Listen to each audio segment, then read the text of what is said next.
अभी ये जो कोरोना है ये पीक पकड़ेगा मई 15 से 20 तक, और मई मई के बाद ये डिक्लाइन होना चालू करेगा, और ये जाएगा आपका सितंबर मतलब अगस्त तक, ये सेकेंड वेव शांत होगा।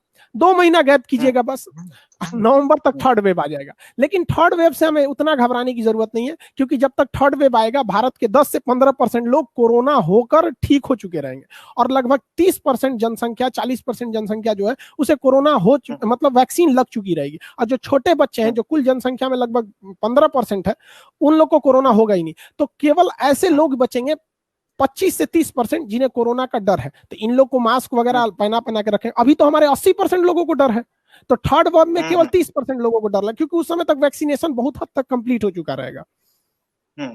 डबल म्यूटेंट पर भी कई सवाल हैं कि ये क्या है, समझ में नहीं आ रहा है। कहीं सुना है, आप ही के मुंह से सुना, कहीं और से सुना, लेकिन इस पर जिरह बहुत हो रही है, चर्चा बहुत हो रही है। ये डबल म्यूटेंट ही ज्यादा जान ले रहा है, जो चाइना से आया था। म्यूटेंट का मतलब होता है किसी चीज में बदलाव लाना। हम लोग में भी म्यूटेशन होता है। आप आज से हम लोग करोड़ साल पीछे अगर हम लोग जाएंगे, तो हम लोग का कान बड़े बड़े होते थे, हम आदि मानव की तरह ऐसे चलते थे। तो हम लोग म्यूटेट होके ये रूप लिए हैं। म्यूटेशन उसे कहते हैं कि जब किसी एक जीव के बहुत सारे वंशज आएंगे ना, तो लाखों वंशज होने के बाद एक कुछ ना कुछ चेंजिंग आती है।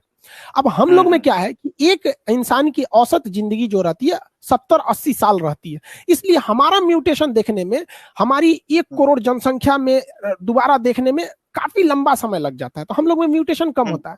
और ये कोरोना, एक आदमी के शरीर में 2-3 करोड़ कोरोना घुसा हुआ है, उसको क्या कीजिएगा, उसके लाखों है, तो उसमें म्यूटेशन होने में समस्या ही नहीं है, क्योंकि 10-20 करोड़ जब आपका आता है, इंसान ज्यादा जाता है, तो खुद ही म्यूटेशन होता है। तो वो क्या है कि पहले से और खतरनाक हो रहा है। जैसे हम लोग आदि मानव से अभी सुधरे, और खतरनाक हो गए लोग, अभी और आगे जाके और पता नहीं क्या क्या करेंगे हम लोग में भी तो म्यूटेशन होता है।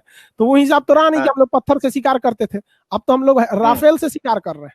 तो वैसे ही कोरोना भी म्यूटेशन हुआ है, और एडवांस हो गया है, अब वो और खतरनाक कर रहा है। जो 7 दिन में लंग्स को डैमेज करता था, वो 3 दिन में कर रहा है। अभी बंगाल में तो ट्रिपल म्यूटेंट आने वाला है। जो चुनाव में लोग प्रसाद लेके आए हैं घर में, अब उनको समझ में आएगा पर डे बंगाल में अब 35 से 40 हजार मरीज मिलेंगे। अब उन लोग को भी नहीं समझ में आ रहा था कि रैली में क्या करने जा रहा था। भैया आपको जिसको वोट देना है दो ना यार, घर में बैठे रहो ना। पता नहीं क्यों लोग भी रैली के लिए मर रहे, जैसे लग रहा था कि भगवान अवतार लिए हैं लोग। एक सवाल आ रहा है, कॉलर पूछ रहे हैं कि कोरोना के वैक्सीन का साइड इफेक्ट है क्या? लिए तो जा रहे हैं, दिए जा रहे हैं, कोई साइड इफेक्ट? क्योंकि आधे घंटे तक बिठाकर वही।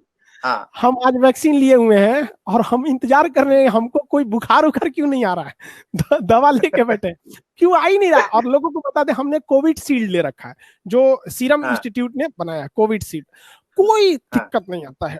अगर आपको बुखार से डर लगता है, मतलब आप अपने आप को सोचिए ना कि आप अपनी मानसिकता कक्षा 5 के लड़के की तरह रख लिए जिसको सुई या बुखार से डर लगता है। ये गलत बात है। ऐसी कोई ये एकदम, हम खुद वैक्सीन लिए रखे हैं, हमने अपने सारे स्टाफ लोग को दिलाया वैक्सीन। ये जरूरी है, इसमें कुछ नहीं होता है। हाँ, किसी किसी में क्या होता है कि बॉडी एडजस्ट नहीं करती है, तो हल्का सा फीवर आ जाता है, तो 2 रुपए का आता है पैरासीटामोल, खा लीजिए, जिंदगी से बढ़ के बुखार हो जाएगा, कोई दिक्कत नहीं है। आप अपने घर के चिराग बुझ जाएंगे, तो पूछिए उन माँ बाप से जिन्होंने अपने बच्चों को खोया है। बुढ़ापे में जब वो लाठी लेके चलने की उम्र में कंधे पे बेटा का अर्थी लेके चले, तो उन्हें भी याद आता है कि काश वैक्सीन दिला दिए रहते।